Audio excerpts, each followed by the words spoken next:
ଗପ ଶୁଣିବୁ କାହାଣୀ କହିବି କହୁନୁ। ଜାଣିଛୁ ନା ଗୋଟିଏ ଗାଁରେ ଭଗିଆ ବୋଲି ଗୋଟେ ଛୁଆଟେ ଥିଲା ନା ସେ ସବୁବେଳେ ମିଛ କଥା କହୁଥିଲା ତେଣୁ ସବୁ ଲୋକ ତାକୁ ମିଛ କହୁଥିଲେ। ସେ ଦିନେ ତାଙ୍କ ସାଙ୍ଗମାନଙ୍କ ସହ ପିକନିକ ଗଲା। ପିକନିକ ଯାଉ ଯାଉ ସେ କହିଲା ସାଙ୍ଗମାନେ ମୁଁ ପାହାଡ ତଳେ ପଡିଗଲି ମତେ ବଞ୍ଚାଅ। ସମସ୍ତେ ଦୌଡ଼ିକି ଆସିଲେ।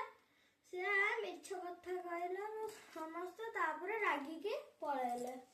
ପିକନିକରୁ ଘରକୁ ଆସି ଭଗିଆ ଖାଇ ପିଇ ସବୁ ଗଲା। ପୁଣି ଥରେ ସ୍କୁଲକୁ ଆସିଲା। ସ୍କୁଲ ଭିତରେ କହିଲା ସ୍କୁଲ ଭିତରେ କହିଲା ସେଇ ସାପ ପଶିଗଲା। ସବୁ ଅନେଇଲେ। ପୁଣି ଭଗିଆ ହସିଲା କହିଲା ମୁଁ ମିଛ କହିଲି ତମକୁ ସାପ ନା ଫାପ କିଛି ଆସିନି। ତାପରେ ସମସ୍ତେ ପୁଣି ତା ସାଙ୍ଗରେ ପୁଣି ଲାଗିଗଲା। ପୁଣି ସମସ୍ତେ ତାକୁ